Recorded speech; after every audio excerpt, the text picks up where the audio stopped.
Olá, bom dia. Primeira carta aos Coríntios, capítulo 14. Portanto, esforcem-se para ter amor. Procure também ter dons espirituais, especialmente o de anunciar a mensagem de Deus. Quem fala em línguas estranhas, fala a Deus e não às pessoas, pois ninguém o entende. Pelo poder do Espírito Santo, ele diz verdades secretas.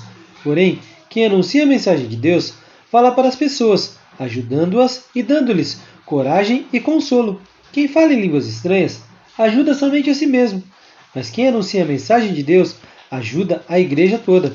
Eu gostaria que todos vocês falassem em línguas estranhas, mas gostaria ainda mais que tivesse o dom de anunciar a mensagem de Deus, porque quem anuncia a mensagem de Deus tem mais valor do que quem fala em línguas estranhas, a não ser que esteja ali alguém que possa interpretar o que está sendo dito, para que toda a igreja seja ajudada espiritualmente. Por isso, irmãos, quando eu os visitar, que proveito vocês terão se eu lhes falar em línguas estranhas? É claro que nenhum, a não ser que leve a vocês alguma revelação de Deus, ou algum conhecimento, ou alguma mensagem inspirada, ou algum ensinamento. Por exemplo, além da voz humana, existem os instrumentos musicais, como a flauta e a harpa. Se os sons não saírem com toda clareza, como poderá alguém saber o que está sendo tocado em um ou em outro desses instrumentos? Se quem toca a corneta não der um som bem claro, quem se preparará para a batalha? Assim também, como é que os outros vão entender o que vocês estão dizendo, se a mensagem por meio de línguas estranhas não for clara? Vocês estariam falando para o vento. No mundo, há muitas línguas diferentes, mas cada uma faz sentido. Porém, se eu não entendo a língua na qual alguém está falando comigo, então quem fala essa língua é estrangeiro para mim, e eu, um estrangeiro para ele. Por isso, já que vocês estão com tanta vontade de ter os dons do Espírito, procurem, acima de tudo, ter os dons que fazem com que a igreja cresça espiritualmente. Portanto, quem fala em línguas estranhas deve orar pedindo a Deus que lhe dê o dom de interpretar o que elas querem dizer. Porque se eu orar em línguas estranhas, o meu espírito, de fato, estará orando, mas minha inteligência não tomará parte nisso. O que vou fazer então? Vou orar com o meu espírito, mas também vou orar com minha inteligência. Vou cantar com o meu espírito, mas também vou cantar com a minha inteligência. Se você dá graças a Deus em línguas estranhas, como é que uma pessoa simples que estiver na reunião poderá dizer amém, a oração de agradecimento que você fez? E ela não vai conseguir entender nada do que você está dizendo, mesmo que a sua oração seja muito boa. Essa pessoa não receberá nenhuma ajuda. Eu agradeço a Deus, porque falo em línguas estranhas muito mais do que vocês. Porém, nas reuniões da igreja, prefiro dizer 5 palavras que possam ser entendidas, para assim ensinar os outros, do que dizer milhares de palavras em línguas estranhas.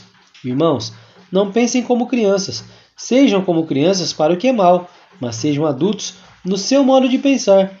Nas Escrituras Sagradas está escrito: por meio de pessoas que falam em línguas estranhas, eu falarei a esse povo, diz o Senhor. Falarei por meio de lábios estrangeiros, mas assim mesmo o meu povo não me dará atenção. Portanto, o dom de falar em línguas estranhas é um sinal de Deus para os descrentes e não para os cristãos. Mas o dom de anunciar a mensagem de Deus é um sinal para os cristãos e não para os descrentes. Imagine que a igreja esteja reunida e todos comecem a falar em línguas estranhas.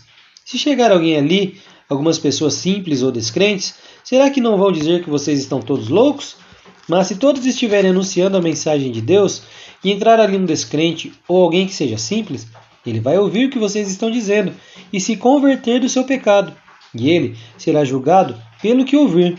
Os seus pensamentos secretos serão revelados e ele vai se ajoelhar e adorar a Deus dizendo: Deus está mesmo no meio de vocês. Portanto, meus irmãos, o que é que deve ser feito? Quando vocês se reúnem na igreja, o irmão tem um hino para cantar, outro, alguma coisa para ensinar, outro, uma revelação de Deus, outro, uma mensagem em línguas estranhas, e ainda outro, a interpretação dessa mensagem. Que tudo seja feito para o crescimento espiritual da igreja. Se algum de vocês falar em línguas estranhas, então que apenas 2 ou 3 falem, um depois do outro, e que alguém interprete o que está sendo dito. Mas, se não houver ninguém que possa interpretar, então fiquem calados e falem somente consigo mesmo e com Deus. No caso de 2 ou 3 receberem a mensagem de Deus, estes devem falar, e os outros que pensam bem no que estão dizendo. Se uma outra pessoa que estiver ali sentada receber a mensagem de Deus, quem estiver falando deve se calar. Vocês todos podem anunciar a mensagem de Deus, um de cada vez, para que todos aprendam e fiquem animados. Quem fala deve controlar o dom de anunciar a mensagem de Deus, pois Deus não quer que nós vivamos em desordem, e sim em paz. Como em todas as igrejas do povo de Deus, as mulheres devem ficar caladas nas reuniões de adoração. Elas não têm permissão para falar. Como diz a lei, elas não devem ter cargos de direção. Se quiserem saber alguma coisa, que perguntem em casa ao marido. É vergonhoso que uma mulher fale nas reuniões da igreja. Por acaso a mensagem de Deus veio de vocês? Ou será que veio somente para vocês? Se alguém pensa que é mensageiro de Deus ou que tem algum dom espiritual, deve saber do que eu estou escrevendo. É um mandamento do Senhor. Mas, se alguém não der atenção a isso, que ninguém dê atenção a essa pessoa. Assim, meus irmãos, procurem sempre anunciar a mensagem de Deus, mas não proíbam que se fale em línguas estranhas. Portanto, façam tudo com decência e ordem. Que o Senhor nos abençoe, em nome de Jesus.